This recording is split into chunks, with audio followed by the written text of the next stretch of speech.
welcome to Great Day Hollywood. We have a great show for all of you. So Netflix has many new movies streaming right now that are all new.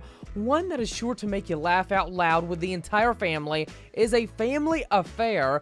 In the film, Joey King's celebrity boss is dating her mom. Watch Joey find out the hard way in the new movie that also stars Zac Efron and Nicole Kidman. We are giving you an all-access pass to the movie, now streaming on Netflix. Check it out. This is madness, right? Yeah, this is your mom and your boss, who you hate. It's weird. Mom? I've been a fan of Nicole's. I mean, that's like saying you're a fan of the Beatles. Like, everyone's a fan of Nicole Kidman forever, and I think that she is just the most talented, most elegant human being in the world. And so when you meet someone like that and you have this like idea of them in your mind, and then she's just exactly what you think, which is elegant and kind and warm and so talented and professional, it is, there's nothing like it. She's just magical. She really is. And I loved playing her daughter so much. Miles away from your home on what, a little stroll to walk? No, we were discussing your future. We? Yeah. Was that before or after you took my mother's dress off? Before. Okay, sorry, it was just sex. You know, there's something about working with Nicole. She's such an ethereal person. She's like, I mean, I've loved her since I was very young, so I think there could be a little bit of like intimidation factor when working with her, but something that happens with Nicole almost instantaneously is you just fall in love with her. It's you feel very comfortable working with her, and she's so friendly, and she's constantly searching for new cool things within scenes that are very like loving, genuine things. So it's just how fun it is to work with her. I'm still blown away with it every time that we work together. So it's very easy to fall in love with Nicole Kidman. Is this what you do just to have dinner and talk? Is this what you wear to have dinner and talk? Zac and I have become buds. Working with him has been so fun. I mean, kind of the same thing with Nicole. Like, I have been a fan of Zac forever. I, of course, was the perfect right age for those High School Musical movies, so I've just absolutely loved him. I gotta get my head in the game. So getting to work with someone like that you just admire so much, and be able to just have a great friendship and relationship and rapport, it's been amazing. Like, our working scenes together where we're just riffing off of each other has been so funny, and we've discovered so many great nuances with these characters together. It's just like, he's got great comedic timing, he's so sweet, and I feel very lucky to have shared this with him. Why do you have to go to Antarctica before you're running with the suicide bombing reindeer? Like, do you hear how stupid that sounds? I love Zac because I know him, and I've known him for a long, long time. And we have an ease with each other. So we talked on the phone. He was like, "Are you really interested in this?" And I said, "Yeah." And he said, "Yeah, so am I." And we both said, "But I only want to do it with you." And when that gets said, you go, okay, well then this is kind of kismet, so that means we're in a good place. And then we would just talk on the phone, and he would be traveling all over the place, and I'd text him and leave messages and go, "Zac, call me." And it was just it's just very easy between us. Bye, Chris. Bye. See ya. Oh my God, you're not Jack and Rose, just get out of the car! Get out of the car! She is so easy to love. That's Joey. And she's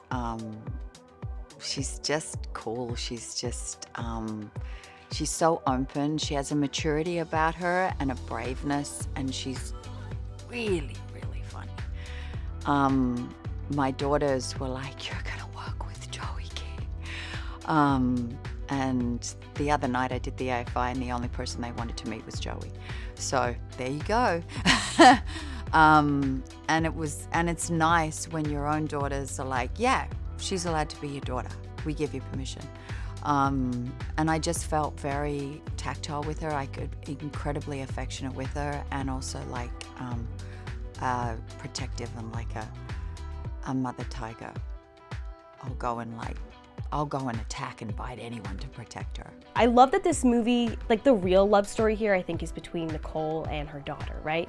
Brooke and Zara. I think that like their misunderstanding of each other and reconnection and everything that they go through is truly, like, for me, like the core of what I love so much about this movie.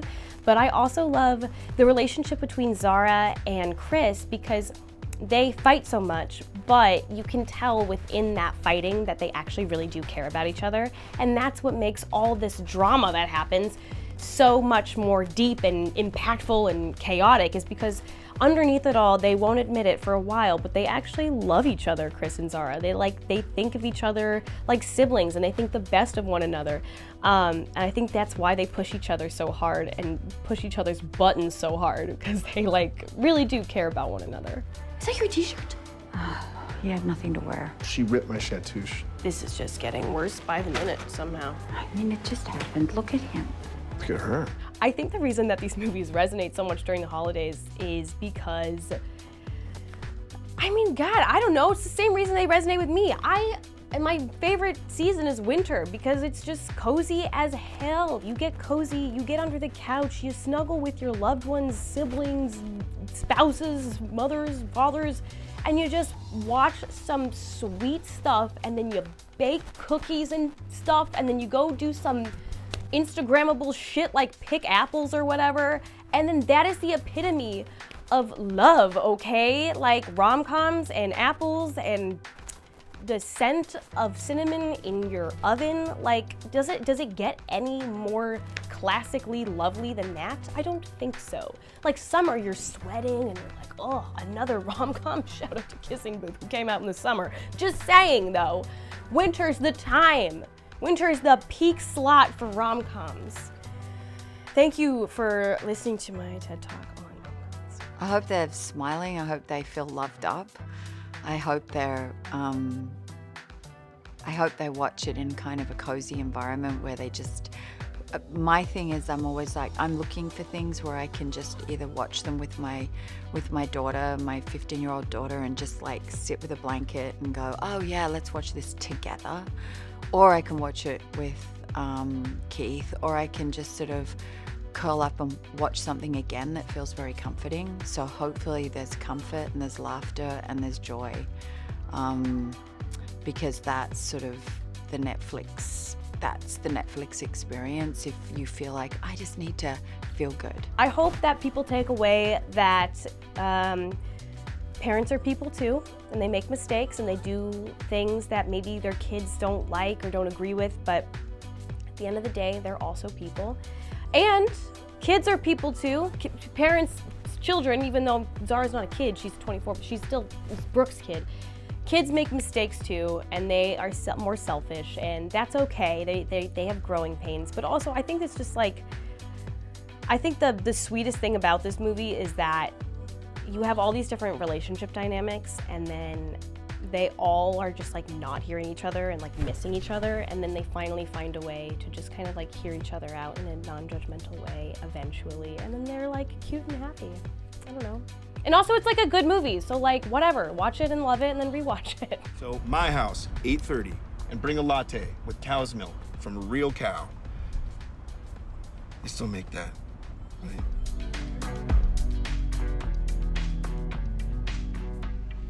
Be sure to check out A Family Affair, now streaming on Netflix. So cool to go inside the movie, right guys? Now, Disney's Typhoon Lagoon Water Park was the largest swim lesson site in the world. Walt Disney World Resort hosted nearly 1,000 Florida youth from 7 nonprofit organizations for the world's largest swimming lesson. This event is designed to promote safe water practices worldwide. And here is a look inside the big event. Check it out.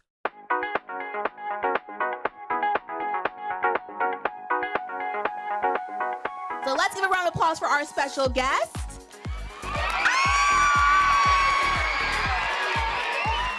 So can we keep the celebration going? Who's ready to go back into the water? Today is the first day of summer, and we are kicking it off with the world's largest swim lesson right here at Disney's Typhoon Lagoon. And it's a part of our Summer of Sharing that we're going to be doing all summer long, giving back to our community. we invited 1,000 students from across the Central Florida region, 7 different nonprofit organizations, and they're right here this morning. They're learning important safety skills, how to enjoy but be safe around water. But not only that, they spent the morning with 60 of our Disney lifeguards. So I hope today you take this moment to enjoy and learn as much as you can about water safety, but remember to have fun today, okay?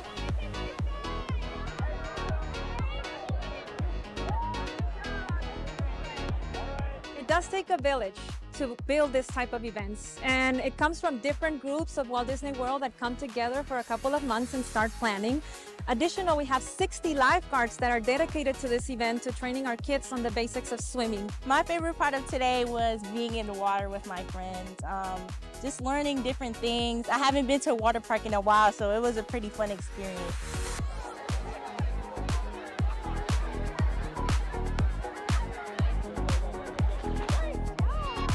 Center for Girls has gotten a great opportunity by Disney sponsoring us and bringing us here for an experience that our girls probably wouldn't have had to the world's largest swim lesson. It's phenomenal. It's a memory I will have and a memory that most of our girls and staff will have, because this has just been a day for us to create memories that some of us have never even imagined having. I had a whole bunch of fun at the world's largest swim lesson, being together, learning. It was a very fun experience. It's an incredible opportunity that Walt Disney World is providing for us. A lot of these kids may not have the opportunity otherwise to do this, and it's just incredible that they're able to, especially in Central Florida. It's so important to know how to behave in water, how to help people, how to stay safe. So it's just an incredible experience for all of these kids.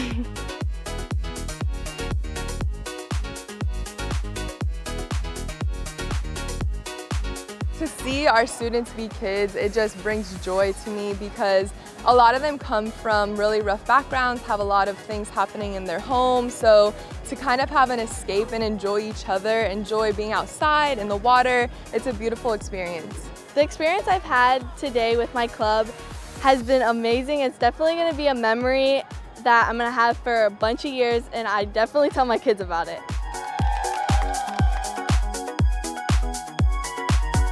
And speaking of the fun happening at Disney parks, OG Wildcat Corbin Blue visited the Disney Imagination Campus to chat with students from Florida's Maynard Evans High School theater group as they rehearsed a scene from Disney's Frozen. He surprised the students, and here is what happened. Check it out.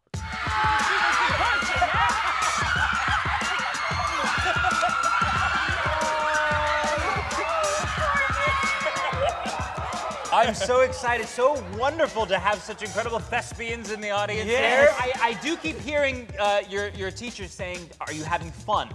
And that is so important, and I'm happy to hear that you guys continue to affirm that you are, because if we're having fun on stage, the audience is having fun. Just know that it doesn't matter what level you get to, how often you do it, you still feel nerves, and I always say that if you feel nervous, that means you care. I think my favorite moment today from my Disney Imagination Campus visit is a toss-up. One, the reaction when I walked out. I mean, that truly was just so wonderful, and I'm so grateful for that reception. But two, I really think it was the excitement to watch them start before the performance itself. The performance was wonderful, but there's something about that magic that takes place right before a performance. Seeing them get up out of the seats to get ready and get into position, you can feel the energy in the room, you can see how excited they were, and you can see them also starting to pull focus, and I really feel like that's just so important for performers, and really starting to see them continue to build their craft.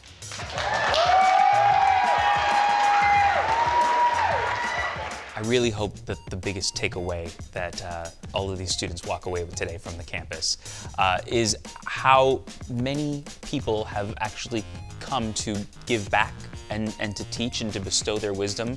And I really hope that they actually take all of that to heart and not only apply it to their performance, but know that how important it is to pass along that information. I know as a performer, I have learned so much from so many different people over the years, not only as teachers and mentors, but just fellow colleagues who have imparted their wisdom.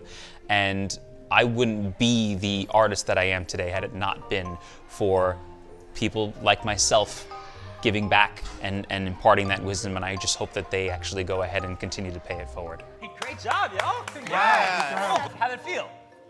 Yeah? Good? You had fun? Yes. Looked like it. Remember, it's about that joy. It's about that joy, about that happiness, okay? All the best to all of you. Congratulations. When I look back at very big milestones in my life, Disney World really holds a lot of those memories. I got engaged here. 8 years ago, my wife and I now of 6 years, we got engaged right in front of Cinderella's castle. So just being able to come back here again and think on the nostalgia of it all, relive some of those moments, and continue to see how it grows and affects so many other people in so many magical ways is a beautiful thing. What an exciting moment for the students. You can always catch Corbin in all the High School Musical movies, along with seeing him in High School Musical, the series, all streaming on Disney Plus today. Now, a new study by LG Electronics finds that half of social media feeds have more negative content than positive, and is increasing our anxiety and unhappiness levels. Information science professor and acclaimed tech ethicist Casey Fisler joined me to discuss the negative impact of social media on Gen Z and how to gain more control over social media algorithms for a more optimistic outlook. Here's a look at my conversation with Casey. Check it out. Good morning. Thank you for having me. Yes, it's really nice to have you on this morning, Casey. So first off, how do social media algorithms work, and how do they influence the content that you see on your feeds? Yeah, so social media algorithms are recommendations, which means they're basically predictions about what you might like based on your behavior in the past. So what you have watched and engaged with determines what you might see in the future for good and for bad. How are companies, like LG Electronics encouraging Gen Z and other social media users to be proactive in shaping their social media feeds to create a balance of content that inspires optimism? Yeah, so one of the best things you can do is be reflective about what you're seeing on social media. And so to try to maybe watch some less content that is making you really upset, angry, toxic content, and watch more joyful, positive stuff. So LG's Optimism Your Feed campaign, for example, has created this curated playlist of uplifting, joyful content to give people a place to start if they want to try to retrain your algorithm. Oh, I love that. That's amazing, Casey. And we all need to have a little positive in our lives. And I feel like when you go on social media, you follow all the news outlets. Sometimes that's just not positive news. So follow some dogs, some cats, just, enjoy your feed. And who doesn't love animals? I mean, come on now, Casey. I mean, we all love animals, But what impact does negative content now and doom scrolling have on, your mental health for people that are, getting a little upset when they get on their social media? Yeah, all negative content all the time is not going to be good for our mental health. We don't want to tune out all the bad things in the world, but a little more balance can be really helpful for us, right? So, some cute animals, as you say, in between some of the negative stuff can be really helpful. I agree. And Casey, how can you bring more of that balanced content to your social media by proactively engaging with positive and inspiring content to display on your feed? Yeah, so, one of the things that I do every once in a while is I will search for content that I think is going to make me feel good. Maybe I want to see some cute dogs today, so that I will see cute dogs in the future.